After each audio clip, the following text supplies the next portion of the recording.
ಎಲ್ಲ ಆತ್ಮಜ್ಯೋತಿಗಳಿಗೂ ಸಾಷ್ಟಾಂಗ ಪ್ರಣಾಮಗಳು. ಇವತ್ತು ನಾವು ಭಗವದ್ಗೀತೆಯ ಪೂರ್ಣ ಯೋಗ ಉಪನ್ಯಾಸಗಳ ಮಾಲಿಕೆಯಿಂದ 13ನೇ ದಿನದ ಉಪನ್ಯಾಸವನ್ನು ಅರ್ಥ ಮಾಡ್ಕೊಳ್ಳೋಕೆ ಟ್ರೈ ಮಾಡೋಣ. ಅದು 12ನೇ ಚಾಪ್ಟರ್ ಬಗ್ಗೆ, ಭಕ್ತಿ ಯೋಗದ ಬಗ್ಗೆ. ಈಗ ಮೊದಲು ಪ್ರಾರ್ಥನೆ ಮಾಡೋಣ. ಗುರು ಬ್ರಹ್ಮ ಗುರುರ್ವಿಷ್ಣು ಗುರುದೇವೋ ಮಹೇಶ್ವರ ಗುರು ಸಾಕ್ಷಾತ್ ಪರಬ್ರಹ್ಮ ತಸ್ಮೈ ಶ್ರೀ ಗುರವೇ ನಮಃ. ಗುರು ಬ್ರಹ್ಮ ಗುರು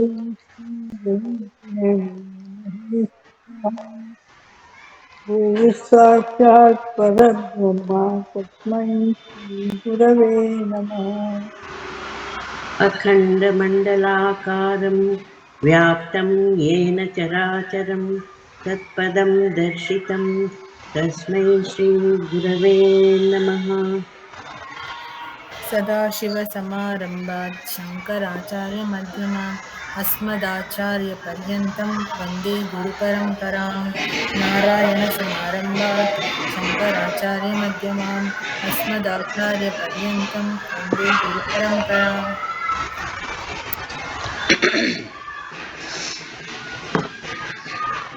ನಾರಾಯಣಸಮಾರಂಭಾಂ ಶಂಕರಾಚಾರ್ಯಮಧ್ಯಮಾಂ ಅಸ್ಮದಾಚಾರ್ಯಪರ್ಯಂತಾಂ ವಂದೇ ಗುರುಪರಂಪರಾಂ. ಪೂರ್ಣಮದ ಪೂರ್ಣಮಿದಂ ಪೂರ್ಣಾತ್ ಪೂರ್ಣಮುದಚ್ಯತೆ ಪೂರ್ಣಸ್ಯ ಪೂರ್ಣಮಾದಾಯ ಪೂರ್ಣಮೇವಾವಶಿಷ್ಯತೆ.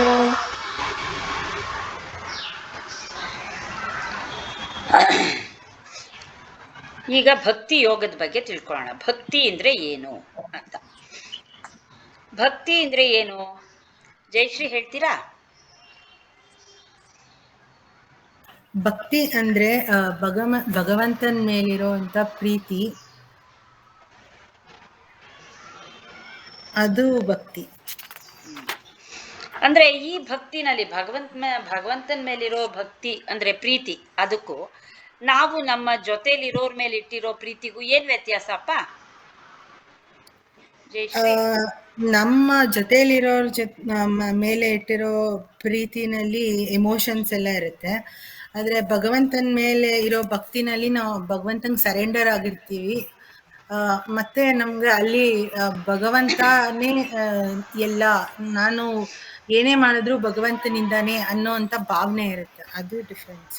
ಹೌದು, ಗೌರವ ಜೊತೆಗೆ ಪ್ರೀತಿ ಜೊತೆಲಿ ಗೌರವ ಇರುತ್ತೆ. ಗೌರವ ಇದ್ದಾಗ ಅದಕ್ಕೆ ಭಕ್ತಿ ಅಂತ. ಕೃತಜ್ಞತೆನೂ ಇರುತ್ತೆ. ಅವಳು ಹೇಳ್ದಂಗೆ ನಮಗೆಲ್ಲ ಸಿಕ್ಕಿದೆ ಅನ್ನೋ ಕೃತಜ್ಞತೆ ಇರುತ್ತೆ. ಹೌದು, ಕೃತಜ್ಞತೆ, ಗೌರವ ಎಲ್ಲ ಸೇರಿದಾಗ ಆ ಪ್ರೀತಿಗೆ ಭಕ್ತಿ ಅಂತ ಹೆಸರು ಬರುತ್ತೆ. ಈಗ ಭಕ್ತಿಯಿಂದ ಏನ್ ಪ್ರಯೋಜನ ಆಗುತ್ತೆ? ಸುಜಿಯಾ ಮೇಡಮ್ ಹೇಳಿ. ಮೊದಲನೇದು, ಭಕ್ತಿಯಿಂದ ಚಿತ್ತಶುದ್ಧಿ ಆಗುತ್ತೆ. ಚಿತ್ತಶುದ್ಧಿಯಿಂದ ಮನಸ್ಸಿಗೆ ಶಾಂತಿ ಸಿಗುತ್ತೆ.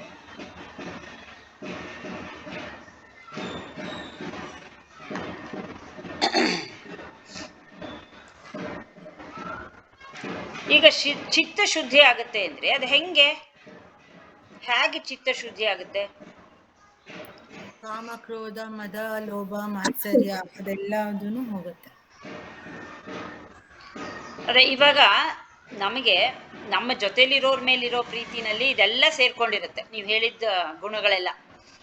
ಆದರೆ ಈಗ ಭಕ್ತಿನಲ್ಲೇನಾಗುತ್ತೆ, ಅವನು ನನಗಿಂತ ಉತ್ತಮ, ಅವನೇ ಸರ್ವಾಂತರ್ಯಾಮಿ, ಅವನು ಬಿಟ್ಟರೆ ಇಲ್ಲ ಅಂತ ಇರೋದ್ರಿಂದ ನಾವು ಅವನಿಗೆ ಸರೆಂಡರ್ ಆಗ್ತೀವಿ. ನೀವು ಹೇಳಿದ್ರಲ್ಲ ಮೊದಲನೇ ಇದರಲ್ಲಿ, ಸರೆಂಡರ್ ಆಗಿಬಿಡೋದ್ರಿಂದ ಅಲ್ಲಿ ನಮಗೆ ನಮ್ಮ ಅಹಂಕಾರ ಕಡಿಮೆ ಆಗೋಗುತ್ತೆ. ನಮಗೆ ಅಹಂಕಾರ ಇಲ್ಲದೆ ಇರೋದ್ರಿಂದ ಅಲ್ಲಿ ನಾನು ಮಾಡಿದೆ, ನಾನೇ ಎಲ್ಲ ಮಾಡ್ತಾ ಇರೋದು ಅನ್ನೋ ಅಭಿಪ್ರಾಯ ಇಲ್ಲದೆ ಇರೋದ್ರಿಂದ ನಮಗೆ ನಮ್ಮ ಚಿತ್ತಶುದ್ಧಿ ಆಗುತ್ತೆ. ಈ ಅರಿಷಡ್ವರ್ಗಗಳಿಂದ ನಮ್ಮ ಚಿತ್ತ ಮಲಿನ ಆಗೋಗಿರುತ್ತೆ, ಅದು ಶುದ್ಧ ಆಗುತ್ತೆ.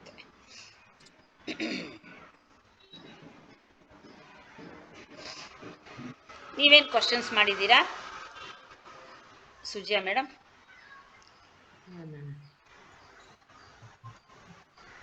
ಅದೇ ಭಕ್ತಿ ಅಂದ್ರೆ ಏನು, ಪ್ರೀತಿಗೂ ಭಕ್ತಿಗೂ ಏನು ವ್ಯತ್ಯಾಸ ಅದಾಯ್ತಲ್ಲ. ಆಯ್ತು. ನೆಕ್ಸ್ಟ್ ಸಗುಣೋಪಾಸಕ ನಿರ್ಗುಣೋಪಾಸಕ ಎಂದರೇನು, ಅದು ಎರಡರಲ್ಲಿ ವ್ಯತ್ಯಾಸ ಏನು? ಓಕೆ, ಅದು ಪ್ರಸನ್ನ ಲಕ್ಷ್ಮಿ ಹೇಳ್ತೀರಾ?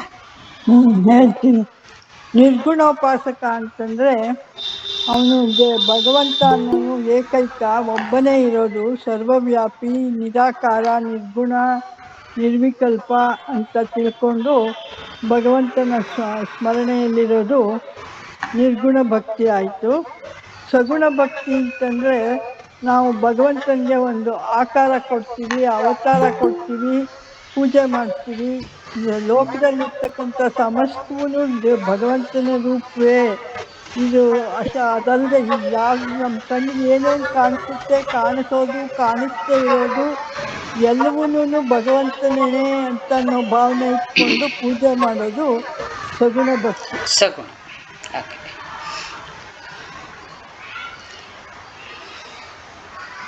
ಇನ್ನೂ ಹೇಳ್ಬೇಕಾ? ಸಗುಣ 5 ರೀತಿ ಭಕ್ತರು ಇರ್ತಾರೆ ಅಂತ. ಎಷ್ಟು? 5 ರೀತಿನ? 5 ಹಂತಗಳಲ್ಲಿ ಭಗವಂತನ ಪೂಜಿಸಬಹುದು. ಅದೇ, ಅದು ಇನ್ನೊಂದು ಕ್ವಶನ್ ಅವಾಗ. ಹೌದು ಹೌದು ಅಲ್ವಾ? ಉಪಾಸನೆ ಅಂದ್ರೆ ಅದ್ರಲ್ಲಿ ಎಷ್ಟು ವಿಧ ಅದಕ್ಕೆ ಬರುತ್ತಲ್ವಾ ಅದು? 5 ಹಂತ ಅಂತ ಹೌದು. ಹೇಳ್ಬೇಕು. ಮೊದಲನೇ ನಿರ್ಗುಣ, ಎರಡನೇದು ಸದ್ಗುಣ. ಭಕ್ತ ಸದ್ಗುಣ ರೀತಿಯಲ್ಲಿ 4 ಭಾಗ ಹೇಳ್ತಾರೆ. ಕೆಳಗಡೆಯಿಂದ ಮೇಲ್ಮೇಲಕ್ಕೆ ಹೋಗೋದು ಸಾಧನೆಯಿಂದ ಅಂತ ಹೇಳಬೇಕು. ಹೇಳಾದ್ಮೇಲೆ ನಿರ್ಗುಣ ಭಕ್ತಿ ಅನ್ನೋದು ಪರಮಶ್ರೇಷ್ಠ. ಇದನ್ನ ಸಾಧಿಸೋದು ಸುಮಾರು ಜನಕ್ಕೆ ಕಷ್ಟ. ಯಾಕಂದ್ರೆ ನಾವು ನಮ್ಮ ದೇಹ, ನಮ್ಮಲ್ಲಿರುವ ಆತ್ಮವನ್ನ ಅಥವಾ ನಮ್ಮನ್ನ ನಾವು ದೇಹದಿಂದ, ಮನಸ್ಸಿನಿಂದ, ಗುಣದಿಂದ ಗುರುತಿಸ್ಕೊತೀವಿ. ನಮ್ಮಲ್ಲಿರೋ ಪದವಿಯಿಂದ ಉಪಾಧಿಗಳು ಜಾಸ್ತಿ, ಅಲ್ಲಿ ಉಪಾಧಿಗಳಿಂದ ಗುರುತಿಸ್ಕೊತೀವಿ. ಹಾಗೆ ನಿರ್ಗುಣ ಭಕ್ತಿ ಸಾಧ್ಯವಿಲ್ಲದೆ ಇರುವಾಗ ಸದ್ಗುಣ ಭಕ್ತಿಗೆ ಮೊರೆ ಹೋಗ್ತೀವಿ. ಮೊದಲನೇದಾಗಿ ವಿಶ್ವದಲ್ಲಿ ಕಂಡು ಬರೋದೆಲ್ಲಾನು ಭಗವಂತನ ಸ್ವರೂಪವೇ ಅಂತ ತಿಳ್ಕೊಂಡು ಪೂಜೆ ಮಾಡಿದರೆ ಅದು ಶ್ರೇಷ್ಠ ಸದ್ಗುಣ ಭಕ್ತಿ ಆಯಿತು.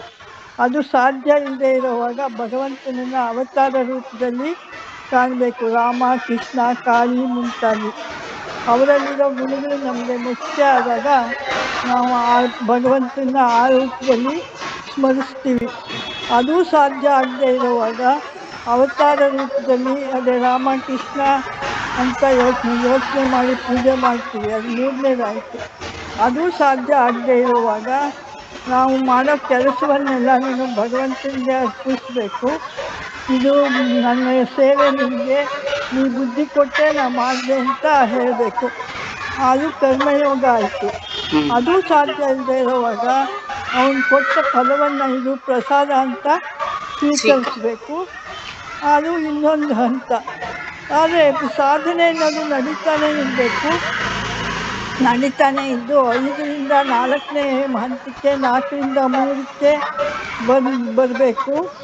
ಹಾಗೆ ಬಂದಾಗ ಸದ್ಗುಣ ಅನ್ನೋದು, ಸದ್ಗುಣ ಭಕ್ತಿ ಏನಾಗುತ್ತೆ, ಇಷ್ಟ ದೇವತೆ ಅನ್ನೋದು ಇರೋದಿಲ್ಲ, ಗುರು ಲಭ್ಯ ಆಗ್ತಾನೆ. ಆ ಗುರುವೇನೇ ಅವನದ್ದು ಗುರುವೇ ಗುರಿಯಾಗಿ ಅವನು ಜ್ಞಾನ ಕೊಟ್ಟು ನಿರ್ಗುಣ ಭಕ್ತಿಗೆ ಕಳಿಸ್ತಾನೆ. ಆದ್ರೆ ಈ ಸ್ಟೇಜಸ್ ಆಫ್ ಭಕ್ತಿನ ನಾವು ಸ್ಟಿಲ್ ನಾವು ನಿರ್ಗುಣ ಭಕ್ತಿ ಹೋಗೋ ತನಕ ನಾವು ಒಂದೊಂದು ಸಿಚುವೇಶನ್ ಅಲ್ಲಿ ಒಂದೊಂದು ಲೆವೆಲ್ಗೆ ಹೋಗ್ತೀವಲ್ವ. ಒಂದೊಂದ್ಸಲ ನಮ್ಗೆ ಕಷ್ಟ ಬಂದಿರುತ್ತೆ, ಯಾಕಾದ್ರೆ ನನಗೆ ಬಂತು ಅನ್ಕೋತೀವಿ. ಬಟ್ ಸಡನ್ ಆಗಿ ಲೋಯೆಸ್ಟ್ ಲೆವೆಲ್ಗೆ ಹೋಗ್ತೀವಿ. ಆಮೇಲೆ ಒಂದ್ಸಲ ಬೇರೆ ಟೈಮಲ್ಲಿ ಸ್ವಲ್ಪ ಇದು ಕಾನ್ಶಿಯಸ್ನೆಸ್ ಇದ್ದಾಗ ಬೇರೆ ಲೆವೆಲಲ್ಲಿ ಥಿಂಕ್ ಮಾಡ್ತೀವಿ. ಹೌದು, ಅದಕ್ಕೆ ಜ್ಞಾನ ಅನ್ನೋದು ತುಂಬಾ ಮುಖ್ಯ. ಅಂದ್ರೆ ನಮಗೆ ಬರೀ ಭಕ್ತಿ ಇದ್ದಾಗ, ನಮಗೆ ಇದ್ರ ಬಗ್ಗೆ ಜ್ಞಾನ ಇಲ್ಲದೆ ಇದ್ದಾಗ ನಮಗೆ ಆ ಲೋಯೆಸ್ಟ್ ಲೆವೆಲಲ್ಲೇ ಇರ್ತೀವಿ ನಾವು. ಅಂದ್ರೆ ಈ ಜ್ಞಾನ, ಅದೇ ಹೇಳಿದ್ರಲ್ಲ, ಇವಾಗ ಒಬ್ಬ ಗುರು ಸಿಗ್ತಾರೆ. ಗುರು ಸಿಕ್ಕಿದಾಗ ಅವರು ಏನು ಭಕ್ತಿ ಅಂದ್ರೆ ಏನು, ಯಾರನ್ನ ನೀನು ಪೂಜಿಸ್ತಾ ಇದೀಯಾ, ಅವ್ರು ಯಾರು, ಯಾತಕ್ ನೀನ್ ಪೂಜೆ ಮಾಡ್ತಿದೀಯಾ, ನೀನ್ ಯಾರು, ನಿನಗೂ ಅವನಿಗೂ ಏನು ಸಂಬಂಧ ಅಂತ ಸರಿಯಾದ ಜ್ಞಾನನ ಕೊಡೋವಾಗ ಆಗ ನಮಗೆ ಆ ನಿರ್ಗುಣ ಉಪಾಸನೆ ಆಗುತ್ತೆ. ಆಮೇಲೆ ನಮ್ಮಲ್ಲೂ ಕೂಡ ಈ ಲೋಯೆಸ್ಟ್ ಲೆವೆಲ್ ಹೋಗ್ಬಿಡುತ್ತೆ, ಅಂದ್ರೆ ಸ್ವಾರ್ಥ ಅನ್ನೋದು ಕಡಿಮೆ ಆಗ್ತಾ ಬರುತ್ತೆ. ಅವಾಗ ಏನಾಗುತ್ತೆ, ನಮಗೆ ಇಡೀ ಪ್ರಪಂಚದಲ್ಲಿ ಎಲ್ಲರೂ ಸುಖವಾಗಿರ್ಬೇಕು, ನಾನೊಬ್ಬನೇ ಅಲ್ಲ ಅನ್ನೋದು ಬರೋದ್ರಿಂದ ಅಲ್ಲಿ ಪ್ರೇಮ ಸರ್ವವ್ಯಾಪಿ ಆಗುತ್ತೆ. ಹಾಗಾದಾಗ ಅದು ಭಕ್ತಿಯ ಪರಾಕಾಷ್ಠೆ. ಅದು ಅಂದ್ರೆ ಅಲ್ಲಿ ನಾನೊಬ್ಬನೇ ಅನ್ನೋದು ಇರೋದೇ ಇಲ್ಲ ಅಲ್ಲಿ. ಹಾಗಾದಾಗ ನಮಗೆ ಆ ಲೋಯೆಸ್ಟ್ ಲೆವೆಲ್ಗೆ ಮತ್ತೆ ನಾವು ಹೋಗಲ್ಲ, ಕರೆಕ್ಟಾಗಿ ನಾವು ಒಂದು ದಾರಿಲಿ ಸರಿಯಾಗಿ ಹೋಗಕ್ಕಾಗತ್ತೆ. ಅಂದ್ರೆ ಅಲ್ಲಿ ತನಕ ನಮಗೆ ಗುರು ಸಿಗಲ್ಲ. ಬರೀ ನಾವು ಲೋಯೆಸ್ಟ್ ಲೆವೆಲ್ ಅಂದ್ರೇನು, ಕಾಮ್ಯ ಕರ್ಮ ಅಂದ್ರೆ ಬರೀ ಕಾಮ್ಯ ಉಪಾಸನೆ. ನಮ್ಗೇನೋ ಬೇಕು, ನಮ್ಗೇನೋ ಕಷ್ಟ ಪರಿಹಾರ ಆಗ್ಬೇಕು, ಅದಕ್ಕೆ ನಾವು ಪೂಜೆ ಮಾಡ್ತಿರ್ತೀವಿ, ಅದಕ್ಕೆ ನಾವು ಅವನಿಗೆ ಗೌರವ ಕೊಡ್ತಿರ್ತೀವಿ, ಅದಕ್ಕೋಸ್ಕರ ನಾವು ಉಪಾಸನೆ ಅದು ಇದು ಮಾಡ್ತಿರ್ತೀವಿ. ಆದ್ರೆ ಯಾವಾಗ ಆ ಲೆವೆಲಿಂದ ಮೇಲಕ್ಕೆ ಬರ್ತೀವೋ ಮತ್ತೆ ಆ ಲೆವೆಲ್ಗೆ ಹೋಗಲ್ಲ, ಸಾಮಾನ್ಯವಾಗಿ ಹೋಗಲ್ಲ. ಯಾಕೆಂದ್ರೆ ಅಲ್ಲಿ ಜ್ಞಾನ ಬಂದಿರುತ್ತೆ. ಜ್ಞಾನ ಬಂದ ಮೇಲೆ ಆ ಜ್ಞಾನ ದೃಢ ಆದಾಗ ಅದಕ್ಕೆ ಇದು ಶ್ರವಣ ಮನನ ನಿಧಿಧ್ಯಾಸ ತುಂಬಾ ಅವಶ್ಯಕ. ಭಕ್ತಿ ಫಸ್ಟ್ ಸ್ಟೇಜು. ಅದಾದ ಮೇಲೆ ಮೇಲೆ ಮೇಲೆ ಬರ್ತಾ ಬರ್ತಾ ಒಬ್ಬ ಗುರುಗಳು ಸಿಕ್ಕಿದಾಗ ನಮಗೆ ಈ ಶ್ರವಣ ಮನನ ನಿಧಿಧ್ಯಾಸ ಆದಾಗ ನಾವು ಆ ಲೆವೆಲ್ಲ ದಾಟ್ತೀವಿ.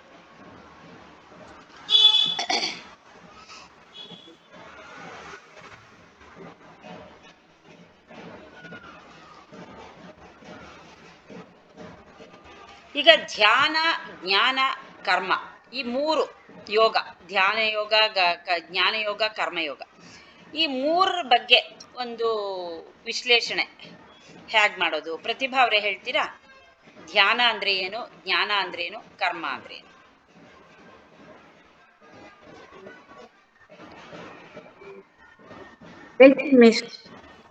ಹೇಳಿ.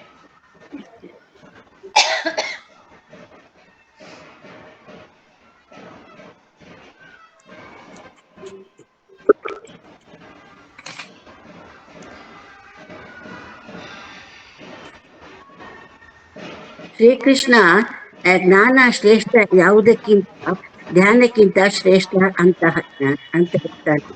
ಪೂಜೆ ಅಜ್ಞಾನದಲ್ಲಿ ಮಾಡೋದಕ್ಕಿಂತ ಜ್ಞಾನ ಶ್ರೇಷ್ಠ, ಅದು ಮುಖ್ಯ. ಜ್ಞಾನ ಸಮೇತ ಮಾಡುವ ಧ್ಯಾನ ಅಥವಾ ಉಪಾಸನೆ ಅದು ಕೇವಲ ಧ್ಯಾನಕ್ಕಿಂತ ಶ್ರೇಷ್ಠ. ಕರ್ಮಫಲ ತ್ಯಾಗ ಜ್ಞಾನಕ್ಕಿಂತ ಶ್ರೇಷ್ಠ. ಆಗ ಮನಸ್ಸಲ್ಲಿ ಶಾಂತಿ ಇರುತ್ತೆ ಅಂತ ಹೇಳ್ತಾನೆ ಶ್ರೀಕೃಷ್ಣ. ಇಲ್ಲಿ ಮುಂಚಿನ ಶ್ಲೋಕದಲ್ಲಿ ಭಕ್ತಿಯ 5 ಹಂತಗಳನ್ನು ಹೇಳಿದ್ರು. ಈಗ ಜ್ಞಾನ, ಚೆನ್ನಾಗಿ ಜ್ಞಾನ ಇದ್ದು. ಎಂತಹ ಜ್ಞಾನ? ಶುದ್ಧವಾದ ಜ್ಞಾನ. ಇಲ್ಲಿಂದ ಬಂತು ಭಗವದ್ಗೀತೆಯ ಜ್ಞಾನ 7ನೇ ಅಧ್ಯಾಯದಿಂದ 12ನೇ ಅಧ್ಯಾಯವರೆಗೂ ಇದೆ. ಜ್ಞಾನ ವಿಜ್ಞಾನ ಅಂತಂದ್ರೆ ಭಗವಂತನ ಜ್ಞಾನ ಅಂದರೆ ಧ್ಯಾನ ಮಾಡೋದು ಆಗಿಲ್ಲ, ಮನಸ್ಸು ಪರಿಶುದ್ಧ ಆಗಿಲ್ಲ. ಆದ್ರೂ ಆ ಜ್ಞಾನ ಇರೋದು ಉತ್ತಮ. ಯಾವುದಕ್ಕಿಂತ ಉತ್ತಮ? ಒಬ್ಬ ಧ್ಯಾನ ಮಾಡ್ತಾನೆ ಅಥವಾ ಪೂಜೆ ಮಾಡ್ತಾನೆ, ಆದರೆ ಜ್ಞಾನ ಇಲ್ಲ, ಕೇವಲ ಯಾಂತ್ರಿಕವಾಗಿ ಅಥವಾ ಅಜ್ಞಾನದಿಂದ ಪೂಜೆ ಮಾಡ್ತಾನೆ. ಅದಕ್ಕಿಂತ ಶ್ರೇಷ್ಠವಾದದ್ದು ಜ್ಞಾನ. ಧ್ಯಾನ ಮಾಡ್ತಾನೆ ಆದ್ರೆ ಯಾಂತ್ರಿಕ ಅದಕ್ಕಿಂತ ಶ್ರೇಷ್ಠ ಜ್ಞಾನ. ಜ್ಞಾನ ಧ್ಯಾನ ವಿಶಿಷ್ಟತೆ. ಜ್ಞಾನದಲ್ಲಿ ಪ್ಯೂರಿಟಿ ಇಲ್ಲ, ಅಂದ್ರೆ ಶುದ್ಧ ಆಗಿಲ್ಲ ಮನಸ್ಸು, ಅದು ಶ್ರೇಷ್ಠ.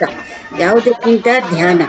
ಅಜ್ಞಾನದಲ್ಲಿ ಮಾಡುವ ಧ್ಯಾನದಲ್ಲಿ ಕ್ಲಾರಿಟಿ ಅಂದ್ರೆ ವಿವೇಕ ಇಲ್ಲ. ಇದಕ್ಕೊಂದು ಉದಾಹರಣೆ ಅಂತ ಹೇಳಬೇಕಾದ್ರೆ, ಒಬ್ಬ ಗುರುಗಳಿರ್ತಾರೆ.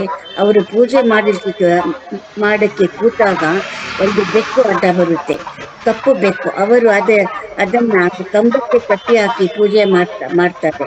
ಆಮೇಲೆ ಅದಕ್ಕೆ ಹಾಲು ಕುಡಿಸಿ ಕಳಿಸ್ತಾರೆ. ಆ ಗುರುಗಳು ತೀರಿ ಹೋದ ಮೇಲೆ ಒಬ್ಬ ಶಿಷ್ಯ ಬರ್ತಾನೆ ಅವರ ಜಾಗದಲ್ಲಿ. ಆ ಬೆಕ್ಕು ಸತ್ತೋಗಿದೆ, ಅಂದ್ರೆ ಪೂಜೆ ಮಾಡುವ ಒಂದು ಕಪ್ಪು ಬೆಕ್ಕು ತರಲು ಹೇಳ್ತಾರೆ. ಅದನ್ನ ತಂದ ಮೇಲೆ ಅದಕ್ಕೆ ಕಂಬಕ್ಕೆ ಕಟ್ಟಿ ಹಾಕಿ ಪೂಜೆ ಮುಗಿದ ಮೇಲೆ ಅದಕ್ಕೆ ಹಾಲು ಕುಡಿಸ್ತಾರೆ. ಇವನಿಗೆ ಗುರುಗಳು ಹಾಗೆ ಮಾಡಿದ್ರು, ಗುರುಗಳು ಯಾಕೆ ಮಾಡಿದ್ರು ಅನ್ನೋ ಕಲ್ಪನೆ ಇಲ್ಲ. ಬರೀ ಮೂಢನಂಬಿಕೆ, ಅಜ್ಞಾನದಲ್ಲೇ ಪೂಜೆ ಮಾಡ್ತಾನೆ. ಅಂತ ಪೂಜೆಗಿಂತ ಜ್ಞಾನ ಶ್ರೇಷ್ಠ ಅಂತ ಶ್ರೀಕೃಷ್ಣ ಹೇಳ್ತಾನೆ. ಆಯ್ತು, ಜ್ಞಾನ ಇದೆ, ಧ್ಯಾನ ಇಲ್ಲ, ಪ್ಯೂರಿಟಿ ಇದೆ, ಕ್ಲಾರಿಟಿ ಇಲ್ಲ, ಅಥವಾ ಕ್ಲಾರಿಟಿ ಇದೆ, ಪ್ಯೂರಿಟಿ ಇಲ್ಲ. ಅದಕ್ಕಿಂತ ಯಾವನ್ನು ಧ್ಯಾನ ಮಾಡ್ತಾನೆ ಅಥವಾ ನಿಧಿಧ್ಯಾಸ ಮಾಡ್ತಾನೆ, ಜ್ಞಾನ ಮತ್ತು ಧ್ಯಾನ, ಅದು ಶ್ರೇಷ್ಠ ಜ್ಞಾನ, ಬಹಳ ಮುಖ್ಯ. ಅಲ್ಲಿ ಪ್ಯೂರಿಟಿ ಮತ್ತು ಕ್ಲಾರಿಟಿ ಇರ್ತದೆ, ಮನಸ್ಸು ಶುದ್ಧಿ ಆಗುತ್ತೆ ಅಂತ ಶ್ರೀಕೃಷ್ಣ ಹೇಳ್ತಾನೆ. ಅದಕ್ಕೆ ಧ್ಯಾನ ಧ್ಯಾನ ಮಾಡೋದು ಜ್ಞಾನ ಇಲ್ಲ. ಅದಕ್ಕಿಂತ ಶ್ರೇಷ್ಠವಾದ್ದು ಕರ್ಮಯೋಗ. ಕರ್ಮಯೋಗದಲ್ಲಿ ಅದರ ಬಗ್ಗೆ ಹೇಳಿದ್ದಾರೆ. ಎಲ್ಲಾ ಕರ್ಮಗಳನ್ನು ಫಲಗಳನ್ನು ಫಲಗಳನ್ನು ಭಗವಂತನ ಕೊಟ್ಟ ಪ್ರಸಾದ ಅಂತ ಸ್ವೀಕಾರ ಮಾಡಬೇಕು. ಮಾಡುವ ಕರ್ಮ ಎಲ್ಲ ಭಗವಂತನ ಸೇವೆ ಅಂತ ಮಾಡಬೇಕು, ಅಥವಾ ನಿಸ್ವಾರ್ಥ ಭಾವನೆಯಿಂದ ಮಾಡಬೇಕು. ಇದಕ್ಕೆ ಕರ್ಮಯೋಗ ಅಂತ ಹೇಳೋದು. ಇಲ್ಲಿ ಚಿತ್ತಶುದ್ಧಿ ಆಗುತ್ತೆ, ಜ್ಞಾನಕ್ಕೆ ಮನಸ್ಸು ರೆಡಿ ಆಗ್ತದೆ. ಹಾಗಾಗಿ ಕರ್ಮಯೋಗ ಶ್ರೇಷ್ಠ ಅಂತ ಹೇಳ್ತಾನೆ ಕೃಷ್ಣ. ಕರೆಕ್ಟ್. ಏನಾದ್ರು ಕ್ವಶನ್ಸ್ ಮಾಡಿದ್ದೀರಾ? ಆಯ್ತು ಮಿಸ್, ಅಷ್ಟೇ ಮಿಸ್. ಓಕೆ, ಕ್ವಶನ್ ಏನಾದ್ರು ಮಾಡಿದ್ದೀರಾ ಪ್ರತಿಭಾ ಅವರೇ? ಮಿಸ್,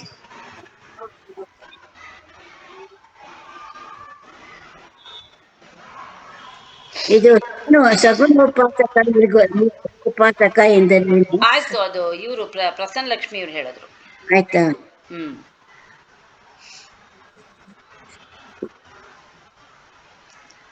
ಈಗ ಪರಾಭಕ್ತನ ಲಕ್ಷಣಗಳೇನು ಅದನ್ನ ಸುಜಿಯಾ ಮೇಡಮ್ ಹೇಳ್ತಾರೆ.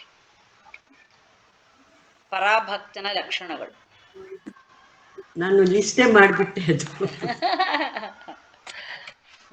ಪರಾಭಕ್ತದಲ್ಲಿ ಮೈತ್ರಿ ಇರುತ್ತೆ. ಮೈತ್ರಿ ಅಂದರೆ ಫ್ರೆಂಡ್ಶಿಪ್ಪು.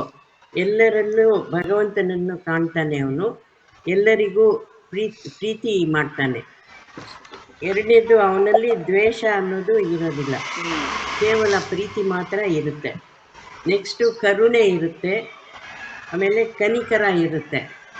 ತನ್ನಲ್ಲಿ ತನಗೂ ಕಷ್ಟ ಇದ್ದಾಗ ಬೇರೆಯವ್ರಿಗೆ ಕಷ್ಟ ನೋಡಿದಾಗ ಅವನಿಗೆ ಕರುಣೆ ಬರುತ್ತೆ.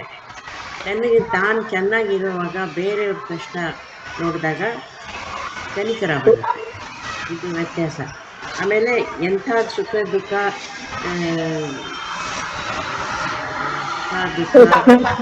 ಲಾಭ ನಷ್ಟ ಏನು ಬಂದ್ರೂ ಅವನು ಸಮಸ್ಥಿತಿಯಲ್ಲಿ ಇರ್ತಾನೆ, ಯಾವುದಕ್ಕೂ ಅಂದ್ಕೊಳ್ಳೋದಿಲ್ಲ. ಕಮಲದ ಹೂ ಹಾಗೆ ಅವನು ಅಂದ್ಕೊಳ್ಳದೆ ಇರ್ತಾನೆ. ಆಮೇಲೆ ಅವನಲ್ಲಿ ಅಹಂಕಾರ ಇರಲ್ಲ. ಯಾಕಪ್ಪ ಅಂದರೆ ಅವನು ದೇಹಾದಿಗಳು ನಾನಲ್ಲ ಅಂತ ತಿಳ್ಕೊಂಡಿರ್ತಾನೆ, ನಾನು ಶಿವಸ್ವರೂಪಿ ಅಂತ ತಿಳ್ಕೊಂಡಿರ್ತಾನೆ. ಅವನಲ್ಲಿ ಕ್ಷಮಾಗುಣ ಇರುತ್ತೆ. ಒಂದು ಉದಾಹರಣೆ ಕೊಡ್ತಾರೆ, ಕೃಷ್ಣನಿಗೆ ಎಂಥ ಕ್ಷಮಾಗುಣ ಇತ್ತು ಅಂತ. ಜರಾಸಂಧನಿಗೆ ನೋಡಿದಾಗ ಅವನು ಎಷ್ಟು ತಪ್ಪು ಮಾಡಿದ್ರೂ ಅವನಿಗೆ ಕ್ಷಮಿಸ್ತಾನೆ. ಕೊನೆಗೆ ಅವನಿಗೆ ಕೊಲ್ಲಲೇಬೇಕಾಗುತ್ತೆ. ಯಾಕಪ್ಪ ಅಂದರೆ ಅವನ ತಪ್ಪನ್ನು ಕ್ಷಮಿಸ್ದ ಮತ್ತೆ ಅವನು ಮತ್ತೆ ಮುಂದೆ ತಪ್ಪು ಮಾಡದೆ ಇರಲಿ ಅಂತ ಕೊಂದಾಗ್ಬಿಡ್ತಾನೆ. ನೆಕ್ಸ್ಟು ಅಲ್ಲ, ಜರಾಸಂಧನಿಗೆ ಜರಾಸಂಧ ಅಲ್ಲ, ಇನ್ನು ಶಿಶುಪಾಲನ. ಶಿಶುಪಾಲ. ಸಾರಿ, ಜರಾಸಂಧನ ಇವನ್ ತಾನೇ ಸಾಯಿಸೋದು, ಭೀಮ. ಭೀಮ ಅಲ್ವಾ? ಈಗ ಅರ್ಧ ಮಾಡ್ಬಿಟ್ಟು ಬಿಸಾಕ್ತಾನಲ್ಲ, ಬೈ ಮಿಸ್ಟೇಕ್ ಅದು ನಾನು ಹೇಳಿದೆ. ಶಿಶುಪಾಲ ಕರೆಕ್ಟ್. ಅವನಿಗೆ ಅಷ್ಟು ಕ್ಷಮಿಸಿದ್ರು ಎಷ್ಟೋ ತಪ್ಪು ಮಾಡಿರ್ತಾನೆ. 199 ತಪ್ಪು ತನಕ ಕ್ಷಮಿಸ್ಬಿಟ್ಟು 101ನೇ ತಪ್ಪು ಮಾಡಿದಾಗ ಅವನು ಚಕ್ರವನ್ನ ಇದ್ ಮಾಡ್ತಾನೆ, ಕೊಲ್ತಾನೆ. ಮತ್ತೆ ಅವನು ತಪ್ಪು ಮಾಡದೆ ಇರಲಿ ಅಂತ. ಆಮೇಲೆ ಈ ಪರಾಭಕ್ತನಲ್ಲಿ ಉದ್ವೇಗ ಇರೋದಿಲ್ಲ. ಯಾವ ಕಷ್ಟ ಸುಖ ಬಂದ್ರೂ ಹಿಗ್ಗದೆ ಕುಗ್ಗದೆ ಇರ್ತಾನೆ, ಉದ್ವೇಗ ಇರಲ್ಲ, ಶಾಂತನಾಗಿ ಇರ್ತಾನೆ. ಸಮಸ್ಥಿತಿಯಲ್ಲಿ ಅವನು ಮನಸ್ಸನ್ನು ಇಟ್ಕೊಂಡಿರ್ತಾನೆ. ಅವನಲ್ಲಿ ಹಿಗ್ಗು ತಗ್ಗು ಇರೋದಿಲ್ಲ.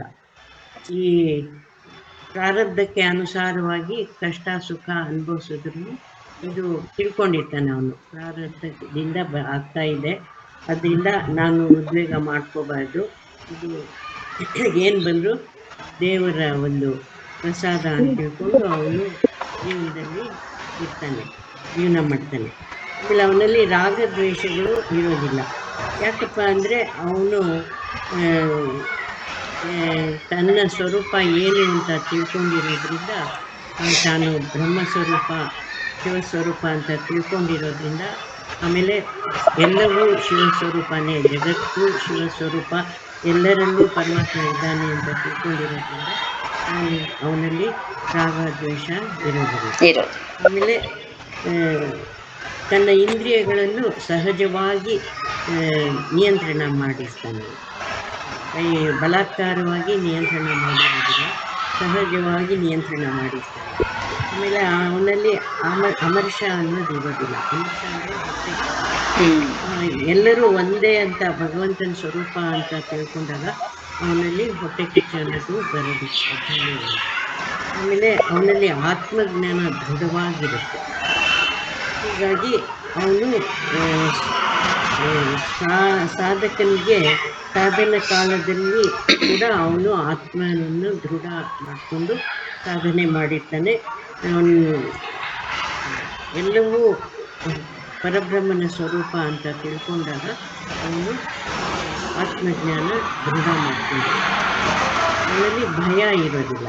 ಯಾಕಪ್ಪ ಅಂದರೆ ಅವನು ಈ ಶರೀರ ಹುಟ್ಟೋದು ಸಾಯೋದು ಅಂತ ಗೊತ್ತಿರುತ್ತೆ. ಅದರಿಂದ ಶರೀರ ನಾನಲ್ಲ, ಮನಸ್ಸು ನಾನಲ್ಲ, ಭಯ ಇದೆ. ನಾನು ಅಜ ಅಮರ ಅಂತ ತಿಳ್ಕೊಂಡಿರ್ತೀನಿ. ಆತ್ಮ ಅಜ ಅಮರ ಅಂತ ತಿಳ್ಕೊಂಡು ನನಗೆ ಭಯ ಅನ್ನೋದು ಇರೋದಿಲ್ಲ. ಆಮೇಲೆ ಅಷ್ಟೇ ಅಲ್ಲ, ಭಗವಂತನ ಮೇಲೆ ದೃಢವಾದ ಪ್ರೀತಿ ಇರುತ್ತೆ. ಪ್ರೀತಿ ಇರುತ್ತೆ. ತನ್ನನ್ನೇ ತಾನು ಆನಂದವಾಗಿರೋದ್ರಿಂದ, ಆತ್ಮಸ್ವರೂಪದಲ್ಲಿ ಇರೋದ್ರಿಂದ ಬೇರೆ ಅಪೇಕ್ಷೆ ಅವನು ಏನೂ ಇರೋದಿಲ್ಲ. ಆಮೇಲೆ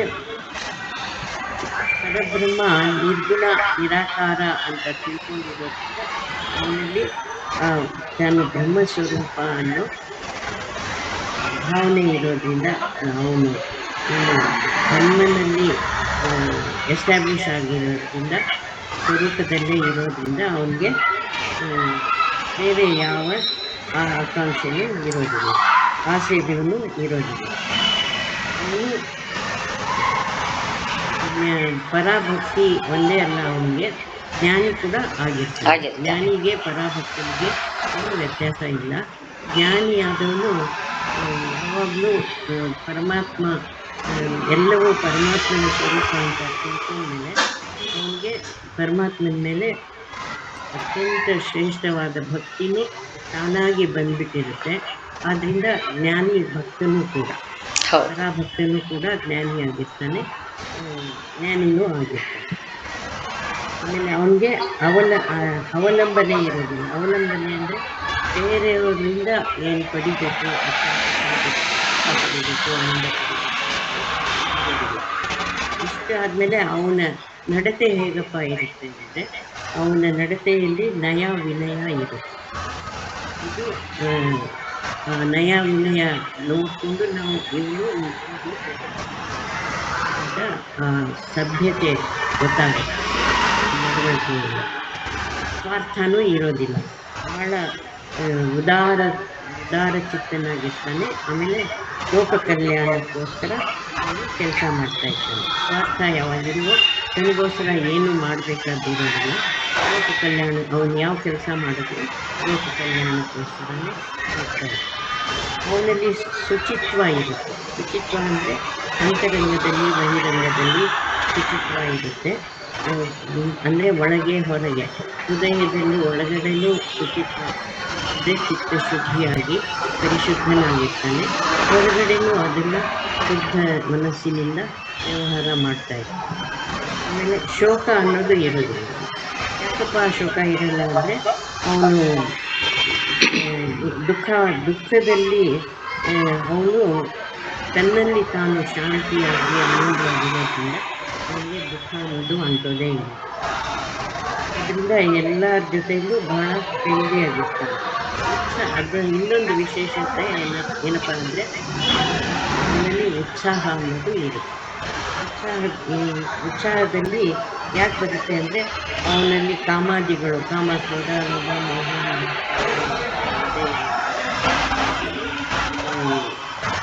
ಆತ್ಮಸ್ವರೂಪದಿಂದಾನೇ ಒಂದು ಉತ್ಸಾಹ ಇರುತ್ತೆ, ಒಂದು ಭಗವಂತ ಲೋಕ ಕಲ್ಯಾಣ ಸೇವೆ ಮಾಡೋದ್ರಲ್ಲಿ ಉತ್ಸಾಹದಿಂದ ಹೌದು. ಮಾಡ್ತಾನೆ. ಆಮೇಲೆ ಉದಾಸೀನತ್ವ ಇರೋದಿಲ್ಲ. ಮಿಸ್ ಮಾಡ್ಬೇಕು. ಅದೇ ಉದಾಸೀನತ್ವ ಉತ್ಸಾಹನೇ ಉದಾಸೀನತ್ವನೂ ಯಾವಾಗ್ಲೂ ಇರೋವಾಗ ಉದಾಸೀನ ಇರೋಕ್ ಸಾಧ್ಯನೇ ಇಲ್ಲ. ಸಾಧ್ಯನೇ ಇಲ್ಲ. ಉತ್ಸಾಹ ಇರೋದ್ರಿಂದ ಉದಾಸೀನತ್ವ ಇರೋದಿಲ್ಲ, ಭೇದ ಭಾವ ಇರೋದಿಲ್ಲ, ದ್ವಂದ್ವ ಇರೋದಿಲ್ಲ. ಲಾಭ ನಷ್ಟದಲ್ಲಿನೂ ಸುಖ ಒಂದೇ ಸಮನಾಗಿ ಇರ್ತಾನೆ. ಈ ರೀತಿ ಶ್ರೇಷ್ಠವಾದ ಈ ಪರಾಭಕ್ತನ ಇಷ್ಟು ಲಕ್ಷಣಗಳು. ಆಮೇಲೆ ಇದು ಜ್ಞಾನಿಯಲ್ಲಿ ಕೂಡ ಇರುತ್ತೆ. ಜ್ಞಾನಿಗೂ ಪರಾಭಕ್ತನಿಗೂ ಏನು ವ್ಯತ್ಯಾಸನೇ ಇಲ್ಲ. ಕರೆಕ್ಟ್. ಚೆನ್ನಾಗಿ ಹೇಳಿದ್ರಿ ಮೇಡಮ್.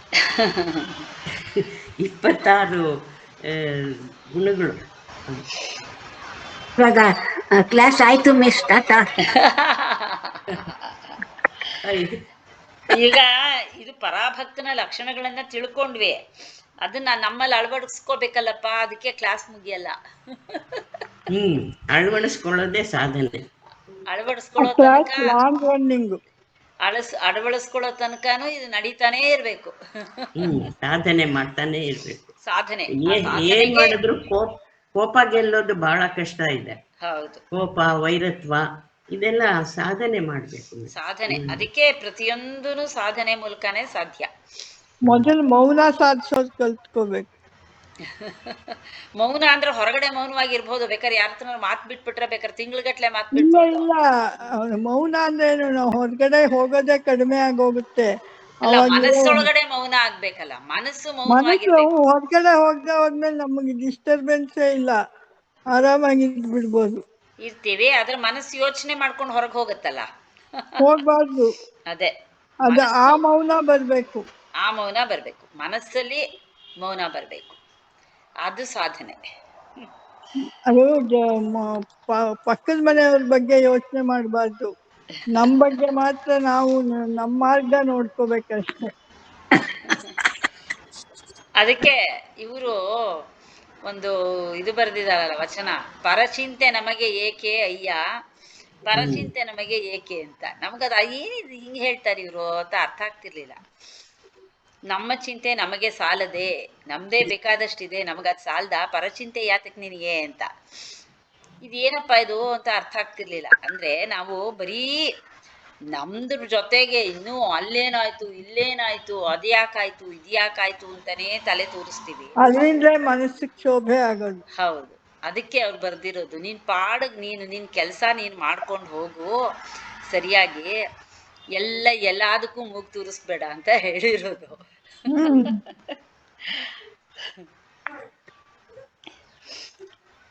ಇನ್ನೇನ್ ಕ್ವಶನ್ ಮಾಡಿದ್ದೀರಾ ಸುಜಯಾ ಮೇಡಮ್? ಅಷ್ಟೇ ಮೇಡಮ್. ಪರಾಭಕ್ತಿ ಅಂದ್ರೇನು, ಪರಾಭಕ್ತನ ಲಕ್ಷಣಗಳೇನು? ಓಕೆ, ಇನ್ನೊಂದು ಕ್ವಶನ್ ಇದೆ. ಕೃಷ್ಣ ತನಗೆ ಯಾರು ಪ್ರಿಯರು ಅಂತ ಹೇಳ್ತಾನೆ? ಜಯಶ್ರೀ ಹೇಳ್ತೀರಾ? ಹಾ ಮ್ಯಾಮ್, ಕೃಷ್ಣ ತನಗೆ ಯಾರು ಕರ್ಮ ಮಾಡ್ತಾರೋ ಮತ್ತೆ ಸಾಧನೆ ಮಾಡ್ತಾರೋ ಅವ್ರ ಮೇಲೆ ಅವನ ಪ್ರೀತಿ, ಮತ್ತೆ ಯಾರು ನಿರ್ಗುಣ ಉಪಾಸನೆ ಹಂತನ ಒಂದೊಂದೇ ರೀಚ್ ಮಾಡ್ತಾರೋ ಅವ್ರನ್ನ ಕಂಡ್ರೆ ಅವ್ನಿಗೆ ಇಷ್ಟ ಅಂತ. ಬೇಸಿಕಲಿ ಕರ್ಮ ಮಾಡೋರನ್ನ ಕಂಡ್ರೆ ನನ್ಗೆ ಇಷ್ಟ ಅಂತ. ಹೌದು. ಆಮೇಲೆ ಭಕ್ತಿ ಮಾರ್ಗದಲ್ಲಿ ನಡೆದು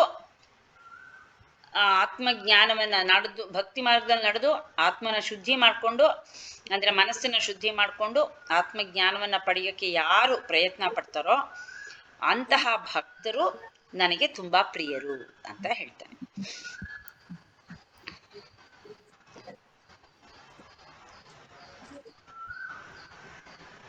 ಮೇಡಮ್, ನನಗೆ ಒಂದು ಇದೆ. ನೀವು ಕ್ವಶನ್ ಕೇಳಿದ್ರಲ್ಲ, ಧ್ಯಾನ ಯೋಗ, ಜ್ಞಾನ ಯೋಗ, ಕರ್ಮಯೋಗ ಅಂದ್ರೆ ಏನು ಅಂತ ಹೇಳಿದ್ದೀರಾ ಅಲ್ವಾ? ನಾನು ಒಂಥರ ಅರ್ಥ ಮಾಡ್ಕೊಂಡಿದ್ದೀನಿ. ಇದಕ್ಕೆ ನಿಮ್ಮ ಅರ್ಥ ಹೇಗಿದೆ ಅಂತ ತಿಳ್ಕೊಂಡು. ಏನ್ ಹೇಳಿ? ಧ್ಯಾನ ಯೋಗ, ಜ್ಞಾನ ಯೋಗ ಮತ್ತು ಕರ್ಮಯೋಗ ಅಂದ್ರೆ ಏನು ಅಂತ ನೀವು ಪ್ರಶ್ನೆ ಕೇಳಿ. ಹೌದು. ಅದರಲ್ಲಿ ನಾನು ಒಂದು ರೀತಿಯಾಗಿ ತಿಳ್ಕೊಂಡಿದ್ದೀನಿ. ಏನ್ ಬರ್ಕೊಂಡಿದ್ದೀರಾ ನೀವು? ಬರ್ಕೊಂಡಿಲ್ಲ, ಅರ್ಥ ಮಾಡ್ಕೊಂಡಿರೋದು. ಹಾ. ಇವಾಗ ಧ್ಯಾನ ಯೋಗ ಅಂದ್ರೆ ಇಡೀ ಜಗತ್ತನ್ನ ಪರಮಾತ್ಮನ ಸ್ವರೂಪ ಅಂತ ತಿಳ್ಕೊಂಡು ಅದನ್ನೇ ಮನನ ಮಾಡೋದು ಧ್ಯಾನ ಯೋಗ ಅಂತ ತಿಳ್ಕೊಂಡು. ಹೌದು. ಜ್ಞಾನ ಯೋಗ ಅಂದರೆ ಆತ್ಮನೋ ಮೋಕ್ಷಾರ್ಥಂ, ನಾವು ನನ್ನ ಸ್ವರೂಪ ಏನು ಅಂತ ತಿಳ್ಕೊಳ್ಳೋದು, ಆತ್ಮಜ್ಞಾನ ಮಾಡ್ಕೊಳ್ಳೋದು, ಶ್ರವಣ ಮನನ ನಿಧಿಧ್ಯಾಸದಿಂದ ಆತ್ಮಜ್ಞಾನ ಮಾಡ್ಕೊಳ್ಳೋದು ಅದು ಜ್ಞಾನ ಯೋಗ ಅಂತ.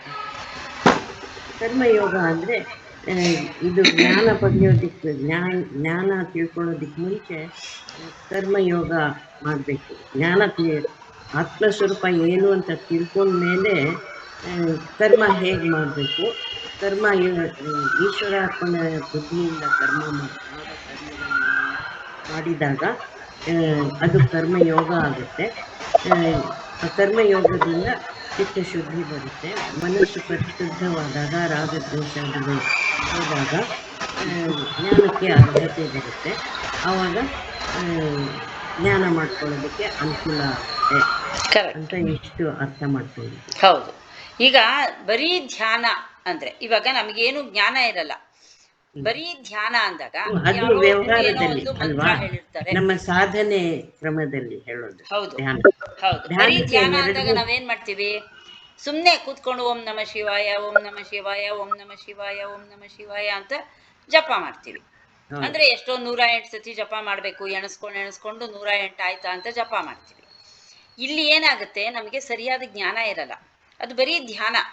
ಅದೇನಾಗುತ್ತೆ, ಅದರಿಂದ ನಮಗೆ ಚಿತ್ತಶುದ್ಧಿ ಸ್ವಲ್ಪ ಮಟ್ಟಿಗೆ ಆಗ್ಬೋದು, ಆದ್ರೆ ಅಲ್ಲಿ ಜ್ಞಾನ ಇಲ್ಲದೆ ಇರೋದ್ರಿಂದ ನಮಗೆ ಮನಸ್ಸನ್ನ ಒಂದ್ ಕಡೆ ಕೇಂದ್ರೀಕೃತ ಮಾಡೋಕ್ಕೆ ಅದು ಹೆಲ್ಪ್ ಆಗ್ಬೋದು.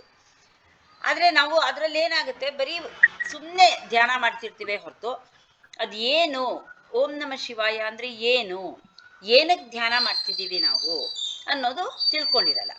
ಅದೇ ಆ ಧ್ಯಾನ ಯೋಗ ಯಾವಾಗ ಆಗತ್ತೆ ಅಂದ್ರೆ, ಇಡೀ ನೀವು ಹೇಳ್ದಂಗೆ ಇಡೀ ಪ್ರಪಂಚ ಎಲ್ಲ ಆ ಪರಮಾತ್ಮನ ಸ್ವರೂಪ ಅಂತ ತಿಳ್ಕೊಂಡಾಗ ನಾವು ಇಡೀ ಪ್ರಪಂಚದಲ್ಲೇ ಪರಮಾತ್ಮನ ನೋಡ್ತೀವಿ. ಆ ಕಣ್ಣು ಬಿಟ್ಟರೂ ಧ್ಯಾನನೇ, ಕಣ್ಣು ಮುಚ್ಚಿದ್ರೂ ಧ್ಯಾನನೇ, ನಮಗೆ ಎಲ್ಲ ಕಡೆ ಆ ಪರಮಾತ್ಮನ ದರ್ಶನ ಆಗ್ತಿರುತ್ತೆ. ಅವಾಗ ಅದು ಧ್ಯಾನ ಯೋಗ ಆಗತ್ತೆ. ಅಂದ್ರೆ ನಮಗಲ್ಲಿ ಎಲ್ಲಾ ಕಡೆನೂ ಕಣ್ಣು ಮುಚ್ಕೊಂಡು ಮಾಡೋ ಧ್ಯಾನ ಒಂದು, ಆಮೇಲೆ ಧ್ಯಾನ ಯೋಗ ಅಂದ್ರೆ ಇಡೀ ಜಗತ್ತನ್ನ ಜಗತ್ತು ಅಲ್ಲ, ನೀ ಕಣ್ಣು ಮುಚ್ಚಿದ್ರು ಕಣ್ಣು ಬಿಟ್ರು ಧ್ಯಾನ ಯೋಗದ ತರ ಆದಾಗ ಅವನಿಗೆ ಎಲ್ಲಾ ಕಡೆ ಪರಮಾತ್ಮನೇ ಕಾಣಿಸ್ತಾ ಇರ್ತಾನೆ, ಪರಮಾತ್ಮನೇ ಇರೋದು ಅಂತ ಅವನಿಗೆ ಗೊತ್ತಿರುತ್ತೆ. ಅದರಿಂದ ಅದು ಧ್ಯಾನ ಯೋಗ ಆಗುತ್ತೆ. ಅದ್ರ ಜೊತೆಗೆ ಜ್ಞಾನನೂ ಸೇರ್ಕೊಂಡ್ರೆ ಅವಾಗ ಧ್ಯಾನ ಒಂದು ರೀತಿನಲ್ಲಿ ಕರೆಕ್ಟಾಗಿ ದಾರಿನಲ್ಲಿ ಹೋಗೋಕೆ ಸಾಧ್ಯ ಆಗುತ್ತೆ. ಅಂದ್ರೆ ನಾನು ಇಡೀ ಪ್ರಪಂಚ ಎಲ್ಲ ಪರಮಾತ್ಮನ ಸ್ವರೂಪ, ನಾನೂ ಕೂಡ ಪರಮಾತ್ಮನ ಸ್ವರೂಪ ಅಂತ ತಿಳ್ಕೊಂಡು ಧ್ಯಾನ ಮಾಡಿದಾಗ ಅವನು ಪರಮಾತ್ಮನಲ್ಲಿ ಒಂದಾಗೋಕೆ ಸಾಧ್ಯ ಆಗುತ್ತೆ. ಜ್ಞಾನ ಯೋಗ ಅದು ಶ್ರೇಷ್ಠ, ಅದು ಜ್ಞಾನ ಯೋಗ.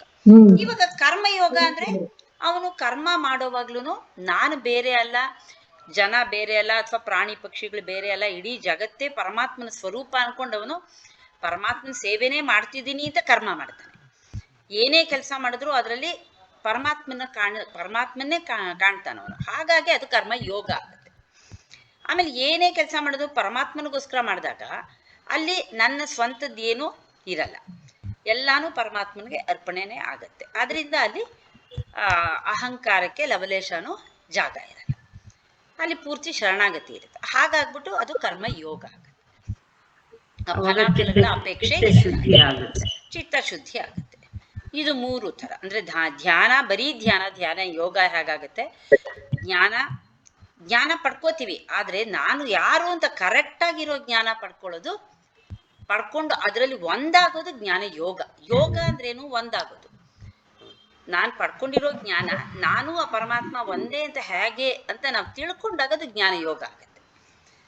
ಕರ್ಮನು ನಾನು ಪರಮಾತ್ಮನ ಸೇವೆನೇ ಮಾಡ್ತಿದ್ದೀನಿ, ಇಡೀ ಪ್ರಪಂಚ ಎಲ್ಲ ಪರಮಾತ್ಮನ ಸ್ವರೂಪ ಅನ್ಕೊಂಡು ಮಾಡೋ ಕೆಲಸ ಕರ್ಮಯೋಗ ಅಷ್ಟೇ.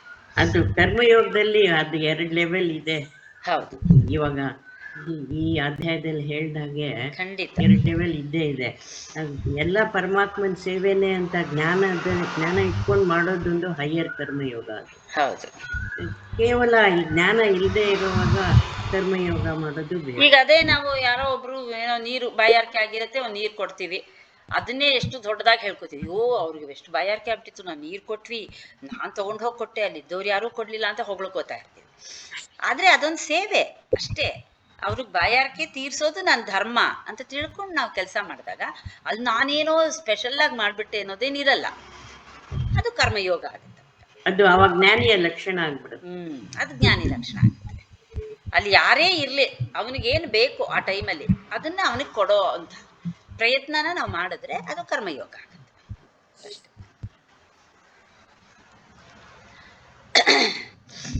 ಅಷ್ಟಕ್ಕೆ ಮುಗೀತಲ್ವಾ ಚಾಪ್ಟ್ರು. ನಾವು ಶಿವರಾತ್ರಿಗೆ ಒಂದು ಭಕ್ತಿ ಯೋಗದ ಮೇಲೆ ಮಾಡಿದ್ವಲ್ಲಪ್ಪ, ಏನೋ ಮರ್ತೋಗಿದೆ. ಎಲ್ಲಾರು ಒಂದೊಂದು ಹಾಡೆಲ್ಲ ಹೇಳಿ ಮಾಡಿದ್ವಲ್ಲ ರೆಕಾರ್ಡ್ ಅವಾಗ. ಹಾಡು ಮಾಡಿದ್ದ ಅವಾಗೆಲ್ಲ ಮಾಡಿದ್ವಲ್ಲ, ಒಂದು ರೆಕಾರ್ಡ್ ಮಾಡಿ ಕಳಿಸಿದ್ವಲ್ಲ ಏನೋ ಜ್ಞಾಪಕ. ಶಿವರಾತ್ರಿಗೆ ಸಿಕ್ಕಿದ್ರೆ ಅದು ಹಾಕ್ತೀನಿ ನಾನು ಗ್ರೂಪಲ್ಲಿ ಕೇಳಿ. ಈಗ ಪ್ರೇಯರ್ ಮಾಡೋಣ, ಇಲ್ಲಿಗೆ ಎಂಡ್ ಮಾಡೋಣ. असतो मा सद्गमय तमसो मा ज्योतिर्गमय मृत्योर्मा अमृतंगमय ॐ शांति शांति शांति. ನಾನಲ್ಲ ಈ ದೇಹ ಮನಸ್ಸು ನಾನಲ್ಲ, ಸಚ್ಚಿದಾನಂದಾತ್ಮ ಶಿವನಾನು ನಾನೇ, ಶಿವೋಹಂ ಶಿವೋಹಂ ಶಿವೋಹಂ. पूर्णमदः पूर्णमिदं पूर्णात् पूर्णमुदच्यते पूर्णस्य पूर्णमादाय पूर्णमेवावशिष्यते. ॐ शान्ति शान्ति शान्तिः. आत्मदर्शनं ब्रह्मदर्शनं ब्रह्मदर्शनं सत्यदर्शनं. जय श्रीधर, जय श्रीधर. लोका समस्ता सुखिनो भवन्तु, सुखिनो भवन्तु, लोकाः समस्ता सुखिनो भवन्तु. हरिः ओम तत्सत्. श्री गुरुभ्यो नमः. हरि ओम्.